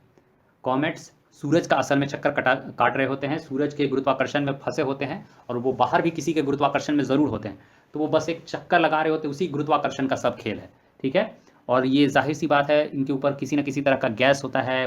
बहुत से जो कॉमेट्स होते हैं उनके ऊपर पानी की भी मात्रा होती है और बहुत अन्य अन्य तरह के पदार्थ होते हैं। तो जब ये सूरज की ओर गुजर रहा होता है तो इनके ऊपर ठंड के कारण जो ये बर्फ़ के क्रिस्टल्स इनके ऊपर बन जाते हैं, सूर्य की गर्मी से ये पिघलते हैं और ये वो गर्मी के पिघलने के कारण जब वो पीछे छूटते हैं और वो गर्मी से जब वो जलते हैं तो वो हमें शूटिंग स्टार के तौर पे, आसमान के शूटिंग स्टार्स कह लो, कॉमेट्स के तौर पे हमें ये दिखते हैं। और बहुत एक्साइटमेंट होता है वैज्ञानिकों में, हमें भी, जब हमें ये बताया जाता है तो इसे देखने का। पर इन्हें तभी देखा जाता है जब ये सूरज के करीब होते हैं, क्योंकि तभी ये पिघलेंगे, तभी इनके जो पीछे का हिस्सा है ये गैस बन के, भाप बन के उड़ेगा और वो एक चमक बिखेरेगा और वो हमें दिखता है। ये जो पीछे जो गैस जो कि जल रहा होता है इसे कोमा कहते हैं, COMA। अब हम तारों के बारे में कुछ फैक्ट्स जान लेते हैं जो शायद सवाल के तौर पे बन के आ जाए। तो एक बार में मनुष्य अपनी आंखों से सिर्फ 2000 ही तारे लगभग देख सकता है, वो भी तब अगर तुम दिल्ली या पटना या फिर ऐसे किसी शहर में रहते हो जहाँ प्रदूषण इतना है, तब तो ये भी 2-4 भी दिख जाए तो बहुत है। तो ऐसे आमतौर पे अगर सब कुछ ठीक है, वातावरण साफ है, तो लगभग हम अपनी आंखों से एक बार में 2000 तारे देख सकते हैं। पर धरती से एक बार में जो आंखों से तारे दिख सकते हैं वो हैं लगभग 8000, यानी अलग अलग जगहों पे जाओगे तो ये 2000 तारे, 2-2000 तारे बदल बदल के यानी लगभग 8000 तारे दिखेंगे, पर एक बार में तुम्हें सिर्फ 2000 तारे ही दिखेंगे। 4000 तारे हो गए नॉर्दर्न हेमिस्फीयर में और 4000 तारे हो गए सदर्न हेमिस्फीयर में। तो इस तरह से ये बटे हुए हैं। नॉर्दर्न हो गया उत्तरी गोलार्ध और सदर्न हो गया दक्षिणी गोलार्ध, हेमिस्फीयर जिसे कहते हैं। स्टार्स जो हैं वो कॉन्स्टिलेशन भी बनाते हैं। कॉन्स्टिलेशन जानते ही हो, बचपन से भी पढ़ा है कि जब तारे कुछ मिलके एक शेप सा बना ले तो उसे कॉन्स्टिलेशन कहते हैं। कुछ बेहद मशहूर हैं, उर्सा मेजर हो गए, उर्सा माइनर हो गए, ओरायन हो गए, ड्रैको हो गए, सप्तऋषि, जिसे उषा मेजर को भारत में सप्तऋषि कहते हैं, उषा माइनर को ध्रुव मत्स्य कहते हैं, ओरायन को मृग कहते हैं, ड्रैको को कालिया कहते हैं। अंग्रेजी में एक स्कॉर्पियन जो है कॉन्स्टिलेशन, उसको हिंदी में हम लोग वृश्चिका कहते हैं। एरीज कॉन्स्टिलेशन बनता है, उसे मेष कहते हैं। टॉरस, वृष, जेमिनी, मिथुन, पिशीज, मीन, एक्वेरियस, कुंभ, तो बहुत से कॉन्स्टिलेशन है। और इन्हीं कॉन्स्टिलेशंस के ऊपर भारतीय भी कॉन्स्टिलेशंस यानी तारों के जो कॉन्स्टिलेशंस हैं उनका नाम है, प्लस इन्हीं के ऊपर राशियों के भी नाम रखे गए हैं। एक और बात जो तुम्हें जाननी चाहिए कि आकाश गंगा की खोज किसने की थी, यानी मिल्की वे गैलेक्सी की खोज किसने की थी, तो पहली बार इसे देखने वाले व्यक्ति थे गैलीलियो। थी तो ये अनंत वर्षों से खोज तो इसकी किसी ने नहीं की, पर हाँ इसे धरती पे किसी ने पहली बार देखा, और न सिर्फ देखा और इसके और समझा, इसे और जानने की कोशिश की, लोगों को बताने की कोशिश की, तो वो थे गैलीलियो। अब धरती के शेप यानी धरती का जो आकार है वो जान लो। धरती न गोल है न चौकोर है, धरती का जो शेप है उसे इंग्लिश में जियोइड कहते हैं, GEOID, यानी धरती धरती के ही जैसी है। धरती न मेरे जैसी है न तेरे जैसी है, धरती किसके जैसी है, धरती धरती जैसी है। और जियोइड को हिंदी में भी जियोइड ही कहते हैं, जियोइड, ठीक है, GEOID, यानी धरती के ऊपर पहाड़ है तो कहीं पहाड़ जैसा निकला होगा, कहीं थोड़ा गहरा है तो गड्ढे जैसा बना होगा। तो धरती एक अपने ही शेप की है जो ओवरऑल थोड़ा गोलाकार या वृत्ताकार जैसी दिखती है, पर इसका जो अपना शेप है वो जियोइड है, यानी ये धरती है और धरती जैसी ही है। धरती को पहली बार किसी ने अगर गोलाकार कहा था तो वो था पाइथागोरस, जिसका जीवन का जो काल है वो है 572 से 500 BC, यानी बिफोर क्राइस्ट, यानी बिफोर कॉमन एरा भी कह सकते हो। अगर मेरे पुराने हिस्ट्री के वीडियोस देखोगे तो ये सब थोड़ा क्लैरिटी आ जाएगा, BC, VC, AD वगैरह का, ठीक है। तो वो हिस्ट्री वाले सेक्शन में जाकर तुम हिस्ट्री के वीडियोस भी देख सकते हो, थोड़ा ज्ञान बढ़ेगा, पर इतना समय नहीं है। पर अगर टाइम मिलता है, तुम मेहनत करने वाले हो और टाइम निकाल सकते हो, तो हिस्ट्री के कुछ वीडियोज़ बने हुए हैं, उन्हें जाकर ज़रूर देखो, अच्छा हेल्प मिलेगा। धरती के बारे में और जो एक खास बात है वो ये है कि धरती का जो इक्वेटर वाला हिस्सा है, यानी जो भूमध्य वाला रेखा वाला जो हिस्सा है, वहाँ धरती जो है वो ज़्यादा फूली हुई है। एक यानी इक्वेटर के पास एक उभार है, और वहीं जब तुम पोल्स की ओर जाओगे, ध्रुवों की ओर जाओगे, तो वहाँ धरती थोड़ी चिपटी हो रखी है, थोड़ा धरती दबा हुआ है। धरती कई प्रकार के खनिजों से बना है, तो कौन सा खनिज जो है वो धरती को किस हिस्से में, मुख्य तौर पे क्या क्या जो धरती पे पाए जाने वाले खनिज हैं वो किस तरह से धरती की रचना में मदद किए हैं, ये अब हम जानेंगे। जैसे आयरन जो है यानी लोहा जो है वो धरती की रचना में 35% हिस्सेदार है, यानी 35% धरती पे जो भी चीज़ पाया जाएगा वो जो खनिज होगा वो लोहा होगा। ऑक्सीजन हवा को मिला ले, धरती के अंदर दबे हुए फॉर्म में मिला ले, अलग अलग जगहों पे अलग अलग फॉर्म्स में जो ऑक्सीजन है उसका लगभग 30% हिस्सा है, 30% ऑक्सीजन है धरती के बने हुए हिस्सों में। सिलिकॉन जो है वो 15% हो जाता है, मैग्नीशियम 13%, निकल जो है वो है लगभग 2.4%, सल्फर 1.9%, कैल्शियम 1.1%, एल्यूमिना यानी एल्यूमिनियम जो है वो 1.1%, और बाकी जिनकी हम इतने कितनों का नाम ले भाई, तो अदर्स में आ गए तुम्हारे 0.5%, यानी कुल मिला के 100% हो गया। ये जो कंपोजिशन है अर्थ के, ये सब मिलके मुख्य तौर पे, जिसमें आयरन, ऑक्सीजन, सिलिकॉन, मैग्नीशियम, निकल खास तौर पे मुख्य भूमिका निभाते हैं। 29% जो धरती का हिस्सा है वो लगभग भूभागीय है, यानी टेरेस्ट्रियल है, ज़मीन है, और जो 70% हिस्सा है वो लगभग पानी है। पर कई बार BPSC में लगभग नहीं एग्जैक्ट पूछ देता है, तो एग्जैक्ट में भी सुन लो कि 29.2% यानी 29.2% जो हिस्सा है वो धरती का ज़मीन वाला हिस्सा हो जाता है, और 70.8% जो हिस्सा है वो धरती का पानी वाला हिस्सा हो जाता है। पर अगर हम रिवर, लेक जो धरती के अंदर भी पाए जाते हैं, इन सबों को भी गिन ले, इन सबों को भी अकाउंट में ले ले, आइस शीट जो पहाड़ पे बर्फ जमे हुए हैं, तो लगभग धरती पे जो पानी का जो हिस्सा है ये 70.8% से बढ़ के पूरा का पूरा 71% हो जाता है। तो ये एक अलग एक फैक्ट है जिसको ध्यान में रखना। अगर कुछ इससे मिलता जुलता क्वेश्चन यहाँ कान लगा के सुनो, वहाँ दिमाग लगा के लिखो, ठीक है। तो इससे मिलते जुलते सवाल अगर बन जाते हैं तो जवाब बिल्कुल दे के आना है, छोड़ना नहीं है। अब हम धरती से अपने ग्रह के ऊपर आते हैं, ग्रह के स्थानों के ऊपर आते हैं। तो हमारे ग्रह पे कितने कॉन्टिनेंट है भाई साहब? तो टोटल 7 हैं, और ये हैं Asia, Africa, north America, south America, Europe, Australia और एंटार्क्टिका। ये 7 कॉन्टिनेंट्स हैं। अब यहाँ तुम्हारे लिए कुछ होमवर्क है, इसके बाद भी हम ये होमवर्क देने के बाद भी हम पढ़ेंगे, पर फिलहाल ये होमवर्क वाला सेक्शन जो तुम्हारे लिए है इसको तुमको प्रैक्टिस करना है। नहीं करोगे आगे दिक्कत होगा, क्योंकि ये तुमको खुद ढूंढना है और इससे याद भी होगा और तुम्हारा प्रैक्टिस भी होगा। कुछ बेहद इंपॉर्टेंट लेक्स हैं, इनके बारे में, ये किस देश में है और ये कहाँ पाए जाते हैं, ये सब थोड़ा मैप पे तुमको ढूंढना है। एक है कैस्पियन सी, दूसरा है अराल सी, तीसरा है लेक बैकाल और एक लेक बालकाश। इनके बारे में थोड़ा पता कर लेना, कई बार बहुत बार बीपीएससी इन पे सवाल बनाता है और बनता रहता है। उसी तरह कुछ इंपॉर्टेंट माउंटेन्स हो जाते हैं, जैसे पामीर नॉट हो गए, हिमालय हो गया, काराकोरम हो गया, कुनलुन हो गया, अल्ताई माउंटेन हो गया, हिंदू कुश हो गया, सुलेमान रेंज, जागरोस, उरल्स हो गए और तिएन शान। ये सब कुछ नाम है जिनको तुम देख लेना, नीचे भी लिख दिए हैं, ठीक है, सामने तुम्हारे लिखे हुए आ रहे हैं। इनके बारे में तुम मैप में ढूंढो। कुछ प्लेट्यू हैं, इनके बारे में ढूंढना है तुम्हें। अंतोलिया, प्लेटी ऑफ ईरान, प्लेटी ऑफ अरेबिया, प्लेटी ऑफ तिब्बत, तारीम बेसिन, प्लेटी ऑफ मंगोलिया, प्लेटी ऑफ यूनान और डेक्कन प्लेट्यू। डेक्कन प्लेट्यू तो अपने देश में है, ये तो तुम इजीली अभी भी समझ गए होगे। तो इन सब थोड़े बहुत चीज़ों को ढूंढ के रखना, थोड़ा खुद से मेहनत करो, ठीक है, तो तुम्हें भी थोड़ी चीज़ें याद होंगी और पढ़ने में भी मन लगा रहेगा। ये जो भी मैंने बताए हैं, चलो आसानी के लिए ये सब एशिया में ही हैं, तो एशिया के मैप को थोड़े अच्छे से समझ लेना। अब एशिया का हाईएस्ट पॉइंट कौन सा है? तो जाहिर सी बात है माउंट एवरेस्ट है। और एशिया का जो लोएस्ट पॉइंट है वो है डेड सी, ज़मीन के ऊपर, ठीक है, ये ज़मीन के ऊपर बात की जा रही है। और ये ऊंचाई और गहराई जो है, जैसे कि डेड सी जो है वो -396.8 मीटर, यानी समुद्री तल से, यानी सी लेवल से ये लगभग 400 मीटर नीचे है। एग्जैक्टली बताएं तो 396.8 मीटर, यानी ये इस तरह से धरती का ये गहरा वाला पॉइंट है। अब हम अफ्रीका के बारे में जानेंगे, और अफ्रीका में जो खास है, बस उन्हीं चीज़ों को ध्यान में रखेंगे क्योंकि थोड़ा बहुत तुम्हें पता ही होगा। और ये हाइपर क्लास है, इसमें सब कुछ स्पीड में जाएगा, सब कुछ तेज़ी से जाएगा, और फटाफट तुम्हें ये ध्यान से कान लगा के, मैं एक बार फिर कहूँगा, यहाँ कान लगा के सुनो, वहाँ दिमाग लगा के लिखना है तुम्हें। अफ्रीका का जो हाईएस्ट पॉइंट है वो है किलिमंजारो, 5895 मीटर, 5895 मीटर हाइट। और लेक असाई उसका लोएस्ट पॉइंट है, -156.1 metre below the sea level, समुद्री तल से ये इतना नीचे है, -156.1 मीटर। इंपॉर्टेंट लेक्स है जो कि अफ्रीका में आते हैं। अगर सवाल आए कि ये लेक किस महाद्वीप में पाया जाता है, लेक विक्टोरिया हो गया, लेक तंगानिका हो गया, मलावी हो गया, लेक चैड हो गया, लेक रुडोल्फ, लेक एल्बर्ट। तो ये सारे लेक्स जो हैं ये अफ्रीका में पाए जाते हैं। कुछ इंपॉर्टेंट आइलैंड्स हैं अफ्रीका के, जैसे Madagascar, Cape Verde island, Comoros island, Mauritius island, Sicily, ये सब अफ्रीका के ही हिस्से हैं। Atlas mountain, Drakensberg mountain range, Kilimanjaro mountain, ये सब के सब अफ्रीका में पाए जाते हैं। प्लेट्यू में बात करें तो प्लेट्यू ऑफ अफ्रीका पूरा एक एंटायर कॉन्टिनेंट है, पूरे एंटायर कॉन्टिनेंट को एक ही नाम से जानते हैं, प्लेट्यू ऑफ अफ्रीका के नाम से। इसके कुछ मुख्य जो डेजर्ट है, सबसे बड़ा डेजर्ट सहारा भी यही है, कालाहारी और नामिब डेजर्ट भी तुम्हें अफ्रीका में ही मिलेगा। अब हम जानेंगे नॉर्थ अमेरिका के बारे में। मेजर जो डेजर्ट्स हैं, कुछ इंपॉर्टेंट रेगिस्तान जो है वो है एक चिवावा डेजर्ट, इसे चिवावान डेजर्ट भी कहते हैं।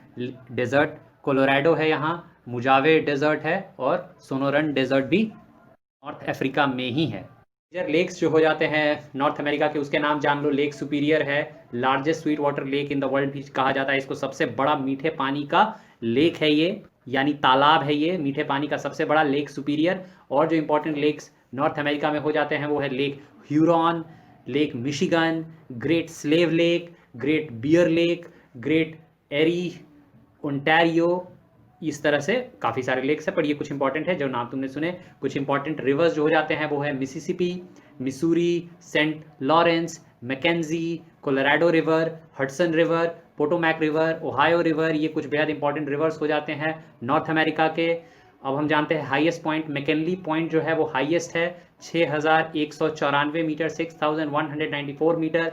And the Death Valley is the lowest point which is -85.9 metre. Death Valley सबसे गहरा पॉइंट है जो कि लगभग -85.9 मीटर समुद्री तल से नीचे है।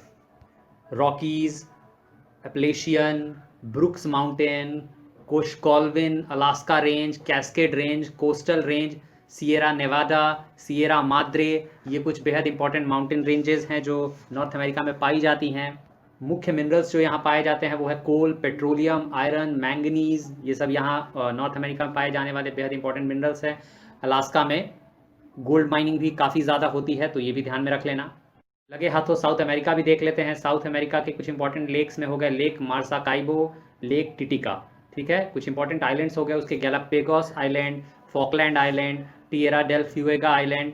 उसका जो सबसे इंपॉर्टेंट माउंटेन रेंज है वो है एंडीज, जो कि western side of south America में है, देख लेना। एटाकामा एंड पेटागोनिया, एटाकामा और पेटागोनिया दोनों कोल्ड डेजर्ट्स हैं, ठीक है। और ये सब आपको थोड़ा मैप पे देखने का काम खुद करना है, थोड़ा मेहनत खुद करना है। अगर ये एग्जाम करना है तो थोड़ा खुद पे मैप वर्क पे ध्यान दो, खुद से जाके ढूंढो। इंपॉर्टेंट रिवर्स हो जाते हैं Amazon river, Orinoco river, Paraguay river, Parana river और उरुग्वे रिवर, ये कुछ बेहद इंपॉर्टेंट रिवर्स हो जाती हैं, ठीक है। हाईएस्ट पॉइंट जो है वो साउथ अमेरिका में है अकानकागुआ है, और ये 6,960 मीटर पे है, और यानी 6,960 मीटर। और सबसे लोएस्ट पॉइंट जो है वो वेल्देस पेनिन, और ये -39.9 मीटर यानी 39.9 मीटर के सी लेवल से ये नीचे हो जाता है। यूरोप के ऊपर अब आते हैं। यूरोप में कुछ जानने वाले जो फैक्ट्स जो हमें पता होने चाहिए वो है खास तौर पे इसके समुंदर और सीज जो यूरोप के आसपास है, इन्हें तुम मैप में ढूंढो और इनके लोकेशन के अगल बगल जो कंट्रीज़ है वो अच्छे से देखो। अटलांटिक ओशियन देखना, Arctic Ocean, Mediterranean Sea, Caspian Sea, Black Sea, White Sea, North Sea, Norwegian Sea, Baltic Sea, Gulf of Bothnia, Gulf of Finland, Gulf of Biscay, Aegean Sea, हाल ही में न्यूज़ में भी था एजियन सी, तो इस पर सवाल आ सकता है। एड्रियाटिक सी, तो ये सारे सीज और इसके बगल में जो कंट्रीज़ है ये ज़रूर देखना, सवाल बन सकता है। हाईएस्ट पॉइंट जो है वो है माउंट एल्ब्रस 5,642 मीटर, 5,642 मीटर, और जो लोएस्ट पॉइंट है वो है Caspian sea, below the sea level it is -28 metre, समुद्री तल से ये -28 मीटर नीचे हो जाता है। यूरोप जो बना है वो plateau of Bohemia, plateau of Spain, Central Massif plateau, इन सबों के मिलने से लगभग तुम्हारा मोस्ट ऑफ द यूरोप बना हुआ है। और भी बहुत से प्लेट्यूज आते हैं पर उतना जानना नहीं है। अब ऑस्ट्रेलिया के ऊपर आ जाते हैं, तो ऑस्ट्रेलिया ओशियन से ही घिरा है, एक तरफ पैसिफिक हो जाता है, एक तरफ इंडियन हो जाता है। जो सीज़ हैं इसके तरफ समुद्र जो हैं वो एक बेहद इंपॉर्टेंट हो जाता है। तस्मान सी, एक है तिमोर सी, तो ये बेहद इंपॉर्टेंट वाले दो हो जाते हैं, ठीक है। तो कोरल सी जो है वो भी इंपॉर्टेंट हो जाता है, ये भी देख लेना कहाँ है, ठीक है। तो अब आगे बढ़ते हैं। हाईएस्ट पॉइंट जो ऑस्ट्रेलिया का है वो है पुनकाक जाया, 4,884 मीटर, ठीक है। और जो लोएस्ट पॉइंट है वो है lake Eyre, -15.8 metre below the sea level. अभी तक बिलो द सी लेवल तुम लोग समझ गए होगे। ग्रेट डिवाइडिंग रेंज जो है वो यहाँ का सबसे इंपॉर्टेंट माउंटेन रेंज हो जाता है। डेजर्ट्स बहुत है ऑस्ट्रेलिया में, तो डेजर्ट काफ़ी इंपॉर्टेंट हो जाता है ऑस्ट्रेलिया के लिए, जैसे गिब्सन डेजर्ट हो गया, Great Sandy desert, Great Victoria desert, Simpson desert, Simpson desert एक कार्टून भी आता था इसके ऊपर। तो इस तरह से अगर तुम मतलब याद रखो तो ये डेजर्ट्स के नाम जो ऑस्ट्रेलिया में है वो याद रख लेना। अब हम आगे जानेंगे ओशियंस के बारे में। और धरती पे 4 मुख्य ओशियंस हैं, 4 ही ओशियंस हैं। पैसिफिक सबसे बड़ा हो जाता है, उसके बाद अटलांटिक, फिर इंडियन और फिर आर्कटिक, ये अपने साइज़ के हिसाब से भी है, ठीक है। ओशियंस में जो सबसे गहरा पॉइंट है उसे हम मरियाना ट्रेंच के तौर पे जानते हैं, और ये लगभग 36,201 फुट है, यानी 11,033 मीटर। माउंट एवरेस्ट भी ये डुबा ले, इतना गहरा है ये। पैसिफिक ओशियन में ज़्यादातर जो इसके आइलैंड्स है वो वोल्केनिक आइलैंड्स है, यानी ऐसे द्वीप है जो ज्वालामुखियों के कारण बने हैं। जो ज्वालामुखियों से जो लावा निकलता है समुद्र में, जब ज्वालामुखी फटता है तो समय के साथ अपने लावा को वहाँ जमा करता है, और ये लावा जमा होते होते कई बार ये समुद्र के ऊपर एक आइलैंड का शेप ले लेता है। अब हम अटलांटिक ओशियन के बारे में जानेंगे। ये दूसरा सबसे बड़ा ओशियन है, यानी ये दूसरा सबसे बड़ा सागर है, और सबसे बड़ा समुद्र तट किसी का है तो वो है अटलांटिक ओशियन ही। यानी सबसे बड़ा अगर किसी का कोस्टलाइन है, ज़मीन से जुड़ा हुआ हिस्सा अगर सबसे ज़्यादा किसी के पास है तो वो अटलांटिक के पास ही है। वो इधर पूरा नॉर्थ और साउथ अमेरिका को तो कवर करता ही है, यूरोप और अफ्रीका को जो बहुत बड़ा हिस्सा जो कटते बढ़ते हुए ज़मीन अटलांटिक ओशियन से जुड़ा है, इसके कारण सबसे बड़ा कोस्टलाइन वाला हिस्सा भी अटलांटिक के पास ही आ जाता है। बीच में ग्रीनलैंड भी आ जाता है, बहुत बहुत ज़मीन आ जाता है इसके पास। व्यापार के भी दृष्टिकोण से सबसे बिजिएस्ट अगर कोई ओशियन है तो वो तुम्हारा अटलांटिक ओशियन ही हो जाता है, ठीक है। इसे टाइटन इन ग्रीक माइथोलॉजी भी कहते हैं, ठीक है। यानी अटलांटिक का जो नाम है वो ग्रीक माइथोलॉजी, यानी ग्रीक के लोग हैं उनकी जो कहानियाँ हैं, उनके जो देवी देवता हैं उनमें से एक टाइटन थे उन्हीं के नाम से मिला जुला के अटलांटिक नाम इसका पड़ा है। ये भी अगर किसी तरह घुमा के मन किया यूपीएससी बीपीएससी वालों को देने का तो दे देंगे। आजकल सवाल के नाम पे कहीं से कुछ भी घुमा फिरा के ये पूछ रहे हैं। अब इंडियन ओशियन पे आ जाओ। इंडियन ओशियन अटलांटिक ओशियन से ज़्यादा गहरा है। बहुत से आइलैंड्स भी हैं, पर सबसे बड़े आइलैंड्स जो इंडियन ओशियन के हैं वो है मेडागास्कर और श्रीलंका। ये कंट्री भी हैं अपने में और आइलैंड्स भी हैं और ये काफ़ी बड़े हो जाते हैं। ऑस्ट्रेलिया जो है वो पैसिफिक ओशियन में आ जाता है, उसका एक साइड जो है वो इंडियन ओशियन की ओर है।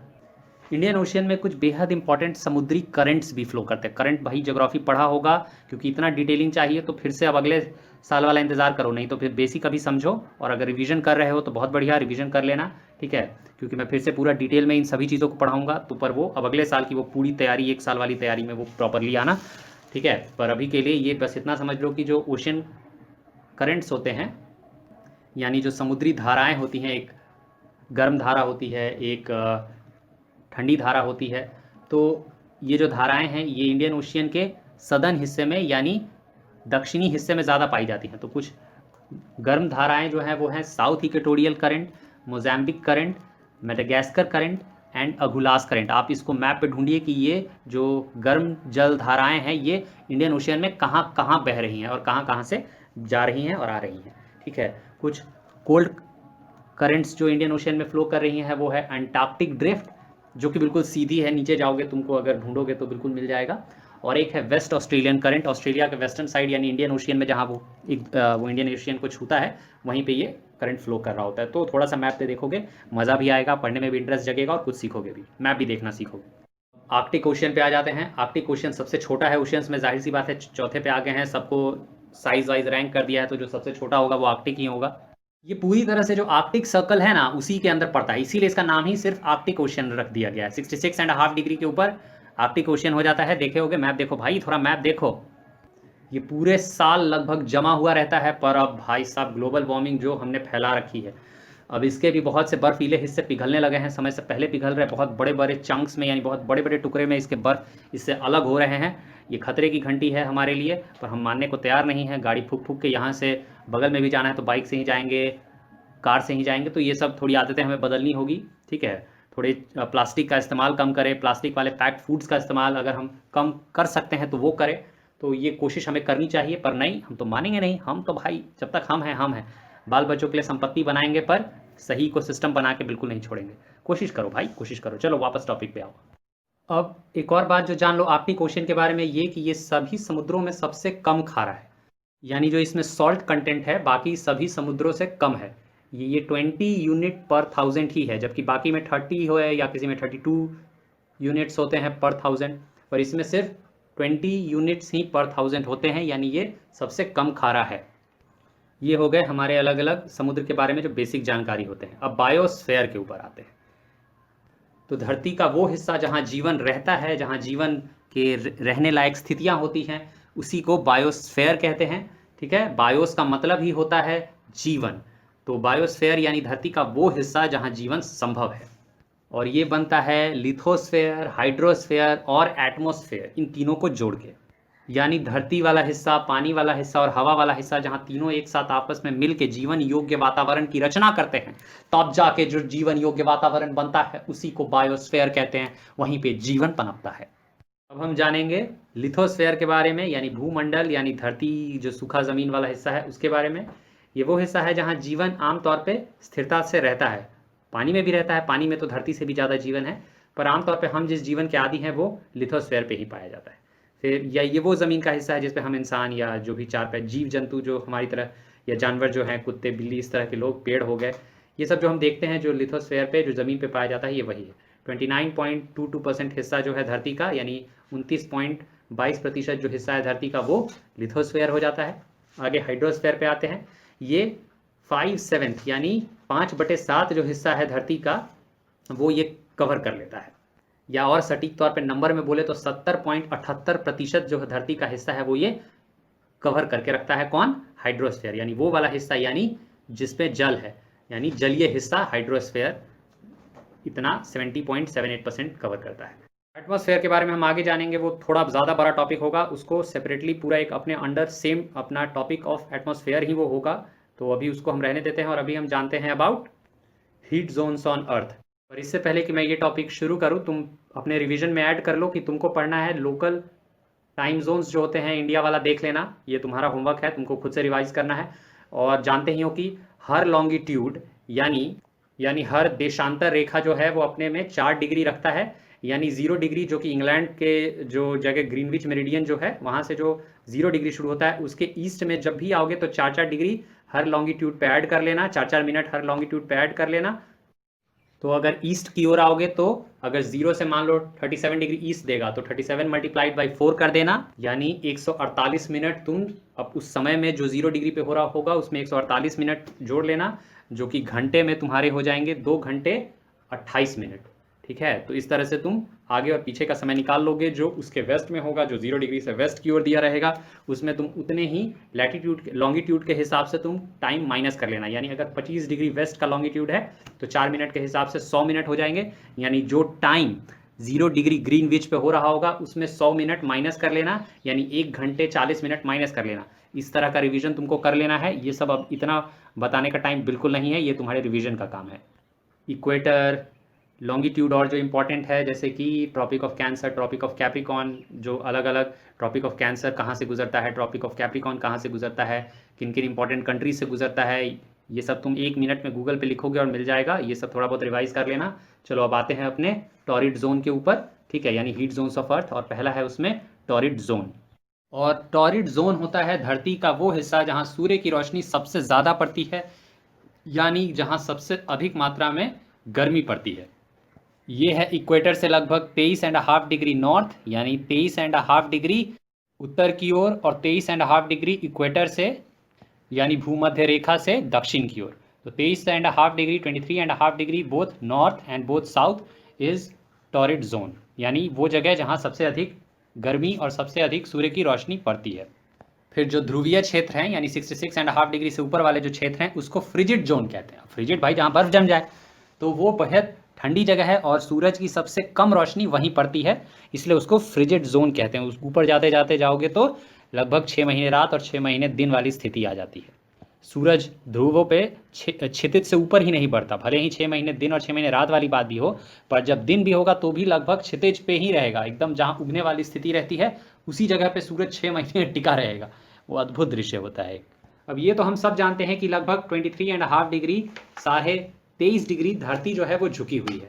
पर इस झुके होने के कारण धरती पे क्या प्रभाव पड़ता है धरती के इस झुकाव का, ये आप लोगों में से जो पढ़े हैं ठीक से उनको पता होगा, और जो नहीं पढ़े हैं वो जान लीजिए, रिवीजन भी कर लीजिए कि इस झुके हुए के कारण ही धरती पे जो दिन और रात में जो लंबाई का जो बदलाव होता है, जैसे गर्मियों के दिन लंबे हो जाते हैं, सर्दियों की रातें लंबी होती हैं, तो इस तरह से जो दिन और रात में के जो समय में जो बदलाव आता है का जो कारण है वो धरती का झुकाव ही मुख्य तौर पे कारण है। अब हम जानेंगे पेरिहीलियन और एपीहीलियन के बारे में। ये 2 शब्द है, इस पे सवाल कई बार बन ही जाता है, बीपीएससी कई बार पूछ चुका है।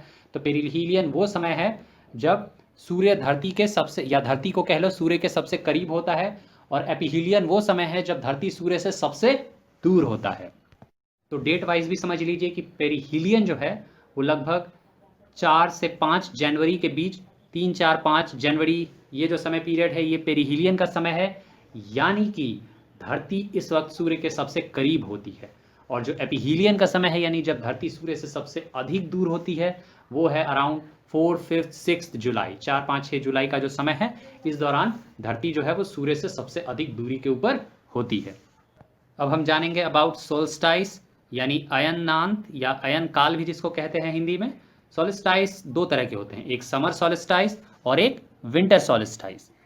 सोल्स्टाइस वो समय होता है जब सूर्य अपनी सबसे ऊंची वाली लैटिट्यूड पे होता है, यानी सबसे ऊंचे वाले अक्षांश रेखा के ऊपर होता है। ठीक है, और सबसे ऊंचा यानी 23.5 डिग्री जो लैटिट्यूड है, 23.5 डिग्री, 23.5 डिग्री जो अक्षांश रेखा है, उसके ऊपर जब सूर्य होता है तो वो सोल्स्टाइस का समय होता है।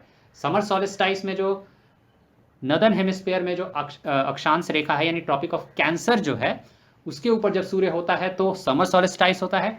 और जब सदर्न हेमिस्फीयर में जब सूर्य ट्रॉपिक ऑफ कैप्रिकॉन पे होता है, यानी मकर रेखा पे, तो वो ट्रॉपिक ऑफ कैप्रिकॉन वाला जो हिस्सा है, जो मकर वाला हिस्सा है, जब सूरज वहां होगा तो होगा विंटर सोल्स्टाइस।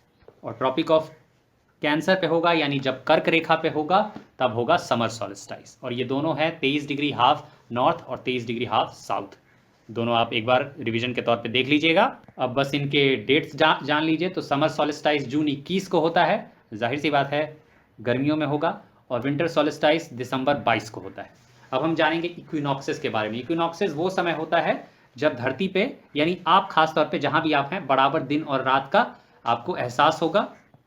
ये भी साल में 2 बार आता है। एक होता है स्प्रिंग इक्विनॉक्स, यानी एक वसंत के समय होता है, और एक होता है ऑटम इक्विनॉक्स, यानी जो जाड़े से पहले आने वाली जो ऋतु है उसी दौरान ये घटनाएं घटती हैं। 2 डेट्स इसके भी हैं। एक स्प्रिंग इक्विनॉक्स है, उसका मार्च 21 है डेट, ऐसे याद रखिए। और एक ऑटम इक्विनॉक्स है, उसका सितंबर 23 सितंबर को ऑटम इक्विनॉक्स होता है। बाकी आपको अगर हिंदी में थोड़ा और जानना है तो खुद से रिसर्च करिए, थोड़ा मेहनत करिए, रिवीजन और पढ़ाई एक साथ हो जाएगा। अब हम जानेंगे अबाउट मिडनाइट सन, यानी आधी रात का सूरज। कमाल का शब्द ही है, कमाल की जानकारी भी है। ये ऐसी घटना है जहां 24 घंटे सूरज दिखता है। जाहिर सी बात है आधी रात को तभी दिखेगा जब सारा दिन होगा, फिर रात को भी सूरज रह रहा है, तभी आधी रात को दिख पाना संभव है। तो ये कहाँ घटता है, कैसे घटता है, इसके बारे में हम जानेंगे। तो ये जो आर्कटिक और एंटार्क्टिक वाला जो जोन है, जो एरिया है, ये वहाँ होता है, और ये कुछ खास समय पे ही होता है। हर साल हमेशा जब भी आप जाइएगा आपको ये नहीं मिलेगा। जो पीछे सॉलिस्टाइस पढ़ा था उसमें जो विंटर सॉलिस्टाइस है, उस समय अंटार्कटिका में जाइएगा तो आपको ये दिव्य दृश्य देखने को मिल सकता है। और जब समर सॉलिस्टाइस है तो आप आर्कटिक की ओर जब जाइएगा तो आपको ये दिव्य दृश्य दिख सकता है। दिखेगा ही दिखेगा, दिख क्या सकता है, दिखेगा ही, जाओगे तब ना। पर इसके पीछे जो मुख्य तौर पे धरती पे ऐसी क्या घटना घट रही होती है कि ये घटना अपने आप में घट जाती है।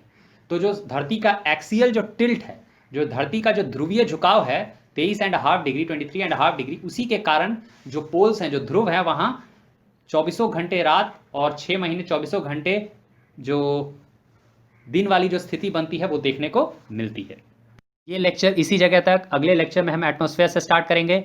कल हमें ज्योग्राफी खत्म करना है ताकि हम अगले टॉपिक के ऊपर जा सके। 15 दिन का लक्ष्य है। आपको जो जो बताया है रिवीजन के लिए वो रिवीजन करें। अगर आपके पास कोई भी ज्योग्राफी से जुड़ी हुई, जो एग्जाम से जुड़ी बुक है, ये इस लेक्चर को एक बार सुनने के बाद वो ज़रूर देखें।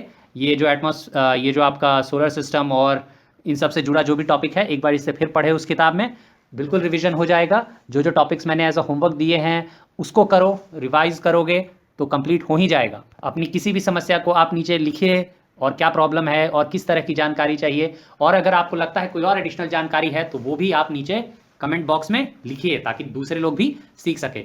वीडियो को जितना हो सके शेयर करो। तुम्हारी तरह बहुत लोग हैं जो सीखना चाहेंगे, जो जानना चाहेंगे, जो एग्जाम के हड़बड़ी में होंगे, उनके लिए कोई ना कोई हेल्प चाहिए। तो आप इस वीडियो को अधिक से अधिक शेयर करें, ठीक है। और इस चैनल को सब्सक्राइब कर ले। सब्सक्राइब करने के बाद जो बेल का ऑप्शन आएगा, बेल दबा ले, ताकि जैसे ही अगला वीडियो आए तुरंत तुम रिवीजन के लिए बैठ जाओ। But before we end the video, ये कुछ तुम्हारे लिए और होमवर्क MCQs हैं जिसको तुम देख के, जिसको तुम पढ़ के या तो खुद से आंसर करो और इसके कमेंट में भी आंसर लिखो, ठीक है, और खुद से इसके आंसर्स ढूंढो। The scientist who first discovered that earth revolves around the sun was, options आपके नीचे हैं, आप इसको देखिए और आंसर करिए। ये BPSC 2015 का भी सवाल था।